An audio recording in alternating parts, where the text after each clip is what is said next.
I'm going to make a strong argument that wholesaling is really where you should start and where you want to start if you're breaking into real estate. What I'm finding is that most people do it wrong. And it's not that the strategy's wrong necessarily, it's the order is wrong.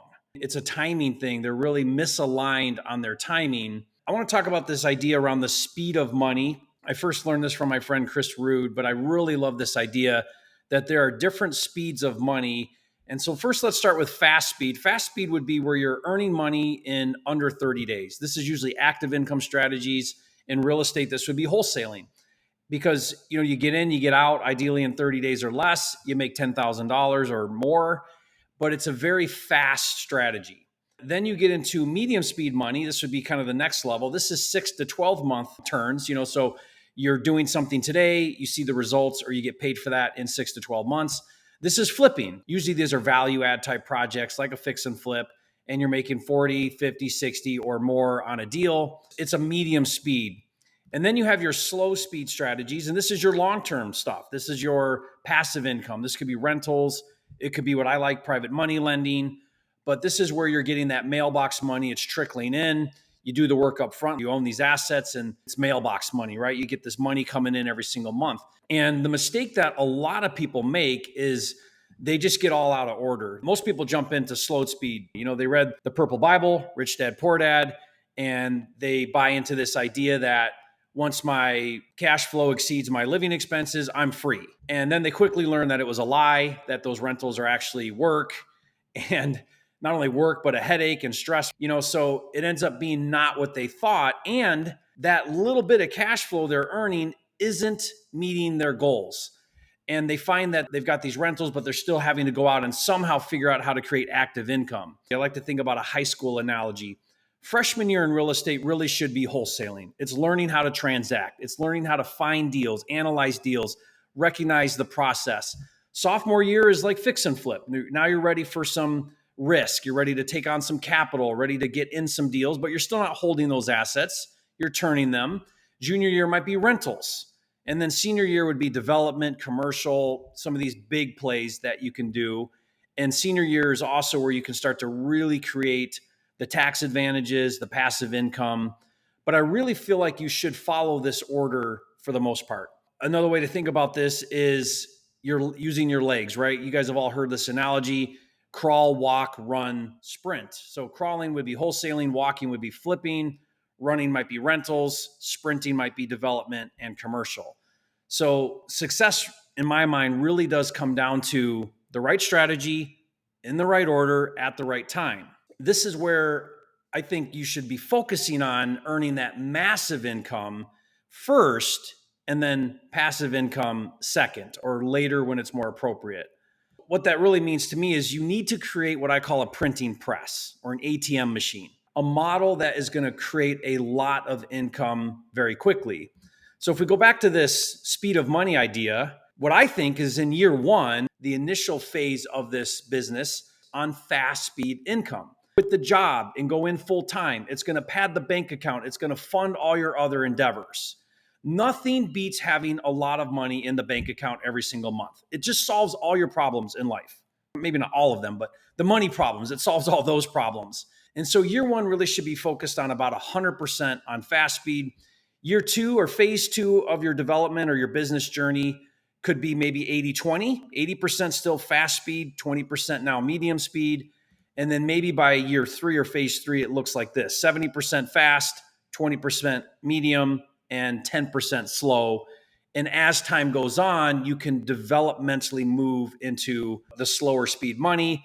Maybe someday, eventually, the slow speed money replaces all of the other speeds and you don't need those other speeds.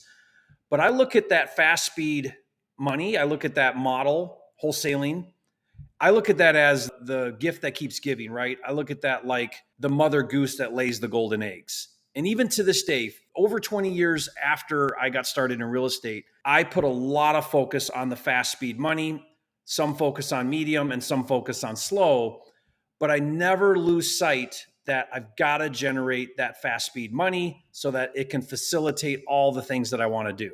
So when it gets into it and you become what I would call, a deal finding machine, I think about baseball as an analogy of like, what deals should I keep?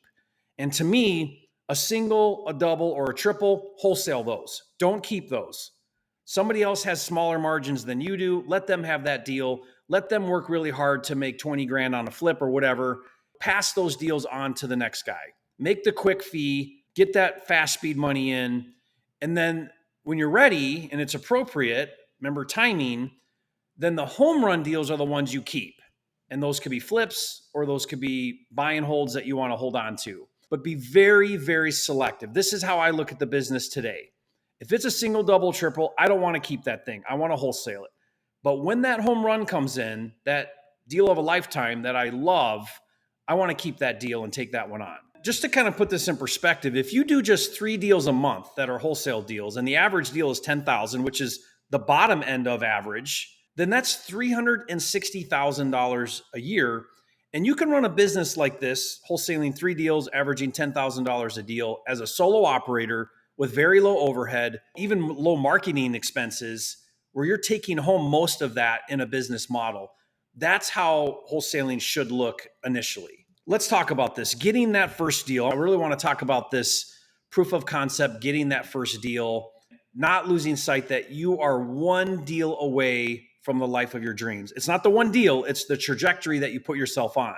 It's the path that gets you started into creating millions of dollars in this business. It's all developmental. It's fine where you're at. Just start. Get off the sidelines and get started. I think most people with the resources that are available today that I didn't have 20 years ago, you can get there so much faster than it took us to get there. I mean, when I started 20 years ago, wholesaling was sort of like this obscure thing. There was no data. There was nothing. If you didn't have MLS, you couldn't even comp anything. Your hands were tied and everything was behind a paywall. You had to pay people to even learn anything. I can't believe what people have today and then the excuses they make as to why they can't get started.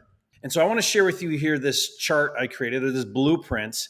And I'll put this in the chat if you guys want this, because it's got all these links to really deep dive each of these steps. And so I'm going to go through this very quickly. But again, I'll give you this blueprint. It'll have all these links.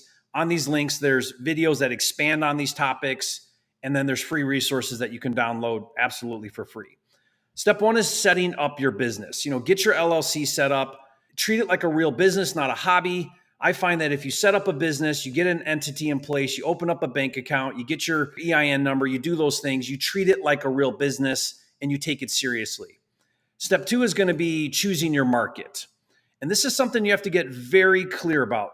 Wholesaling is market specific.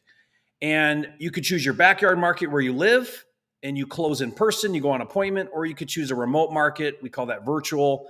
And that's not where you live. And you would close those deals on the phone.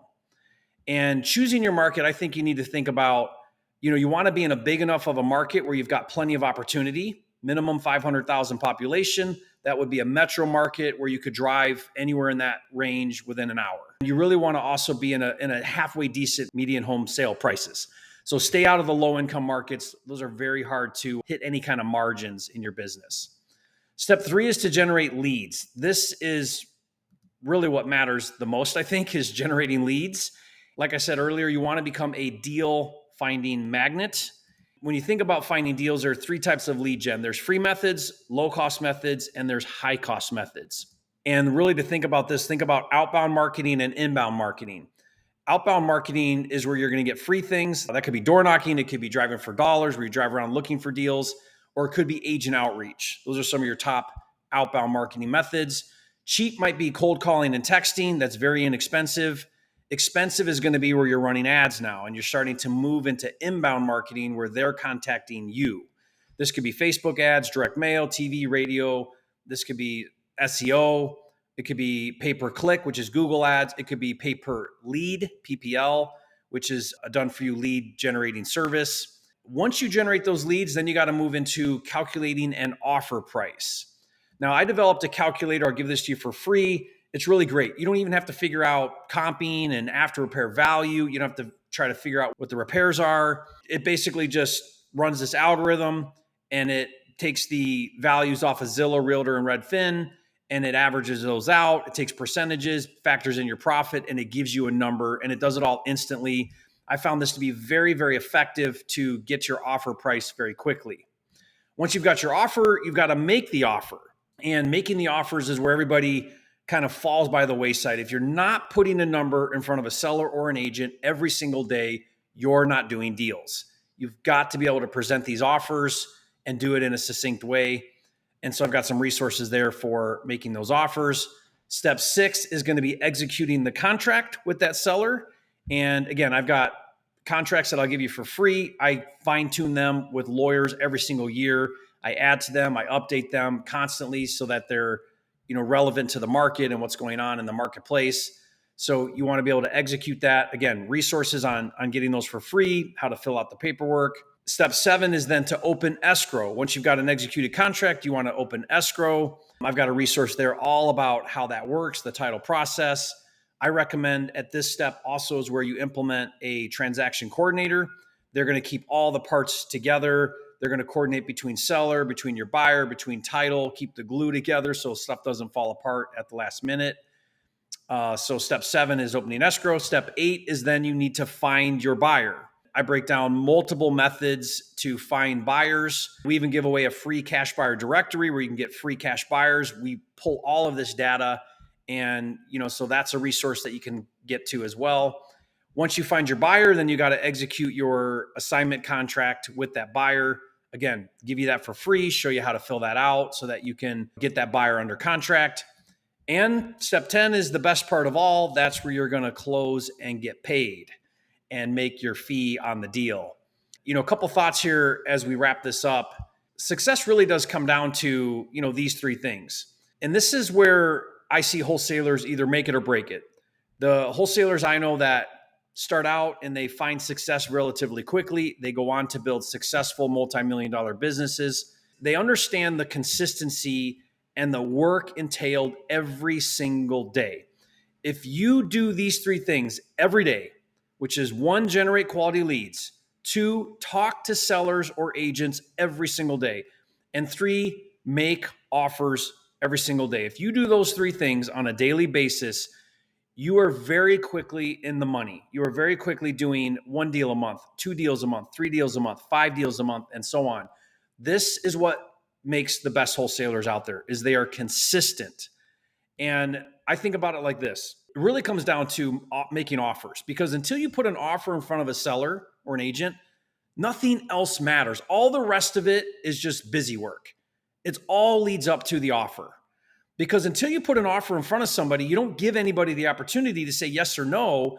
And you have no control over whether they're going to say yes or no, but you do have control over whether or not you give somebody the opportunity to say yes or no. I look at it like this. If you haven't made 5 offers every single day, at least 10 ideally, then you're not doing deals every month. Simple as that. That's your job. Put those offers in front of people every single day. The more offers you make, the more deals you'll do, and the more money you'll earn. That should be your mantra. That is the mantra of a wholesaler, is making offers every single day. And if I can do that consistently 5, 10 times a day, I'm doing deals every month. That, I think, guys, is really the secret ingredient. If you guys want this blueprint, I can put the PDF that has the hyperlinks in there for you guys. You can get all these resources there. If you go through all these resources and watch these videos, you might go down a rabbit hole of watching, 5 hours of detailed information about these things. I cover all of this in detail on my YouTube channel and give these resources to you for free.